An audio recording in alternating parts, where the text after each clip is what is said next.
Bien, ahora vamos a hablar sobre el proceso de la contracción muscular.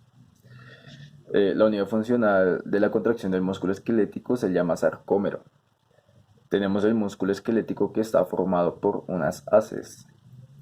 Esas haces están formadas por fibras y las fibras están formadas por fibrillas. Tenemos dos tipos de fibrillas, las delgadas que son las actinas y el grueso que es la miosina.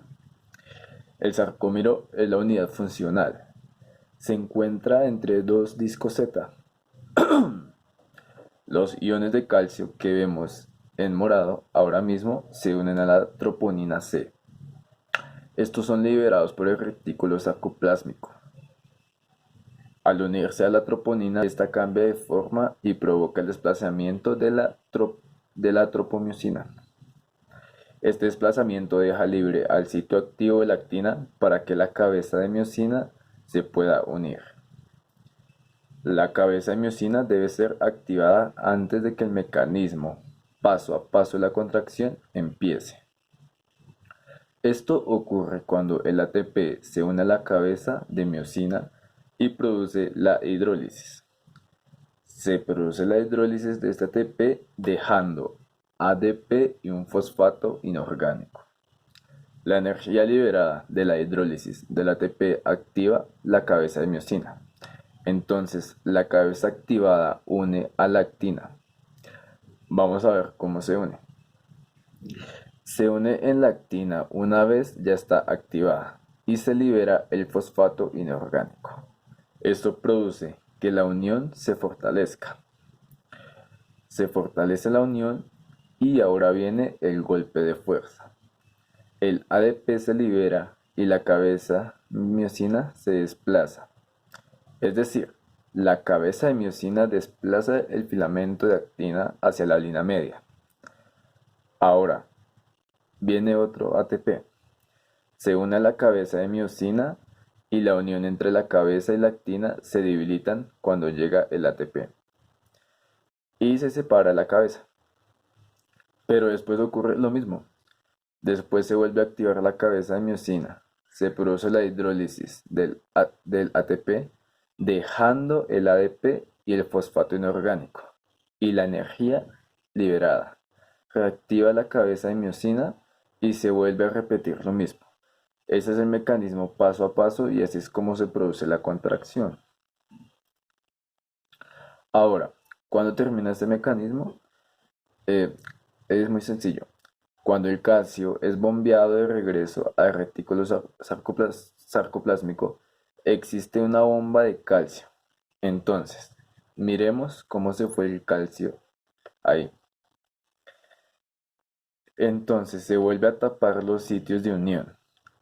La tropiomiosina vuelve a su lugar original. Entonces la cabeza de miosina ya no tiene donde unirse y se termina así la contracción.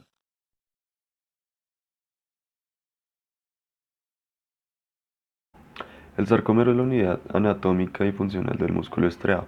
Se encuentra limitado por dos líneas Z con una zona A que sería anisótropa y dos semizonas I serían isótropas.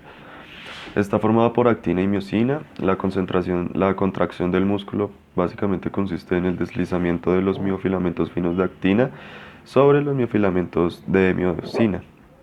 Serían miofilamentos gruesos.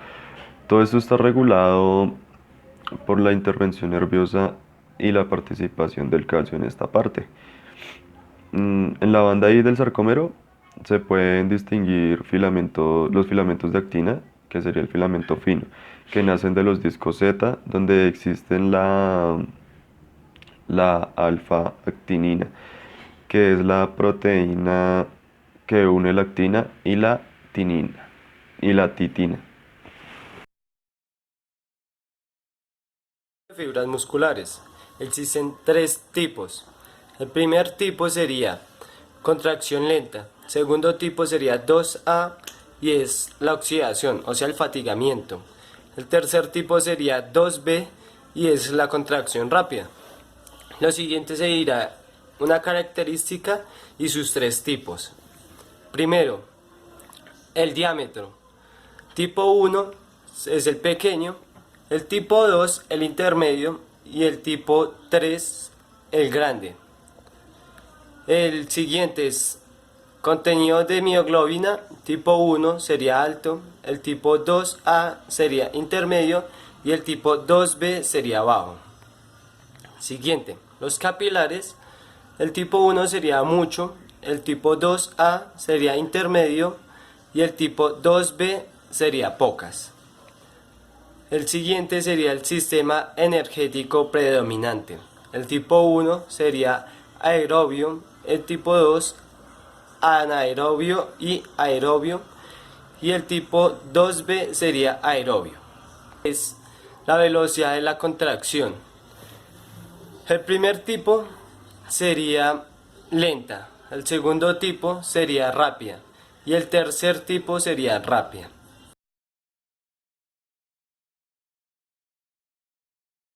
El músculo esquelético está formado por fibras musculares, rodeadas por una capa de tejido conjuntivo denominado endomisio.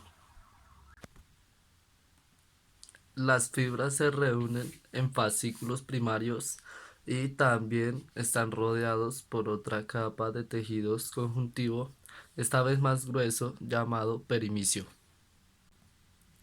Los fascículos primarios se agrupan con los fascículos secundarios protegidos por el epimisio, que es la capa más gruesa del tejido conjuntivo. El epimisio se prolonga formando los tendones y las aponeurosis. Estos están formados por tejidos conjuntivo fibroso y la función de estos es unir el músculo al hueso.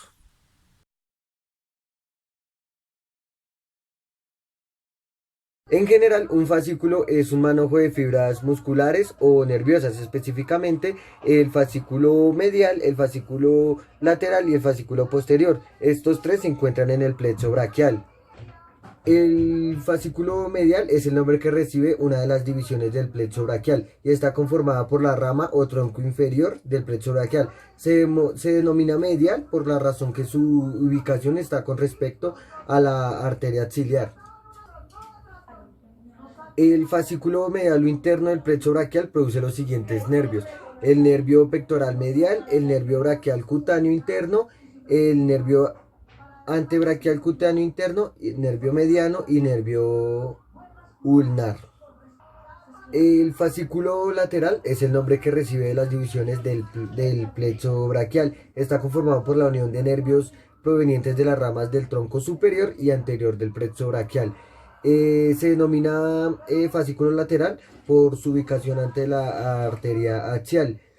El fascículo lateral tiende a situarse en el lado lateral del externo de la arteria. El fascículo superior es el nombre que recibe una de las divisiones del plexo braquial. Está conformado por nervios provenientes de todas las ramas del tronco del plexo radial. Anatómicamente, este se ubica detrás de la arteria axilar, ocupando un ángulo que tiene a formar la arteria con la primera costilla. Las ramas provenientes del fascículo posterior comienzan a desprenderse a nivel del hombro.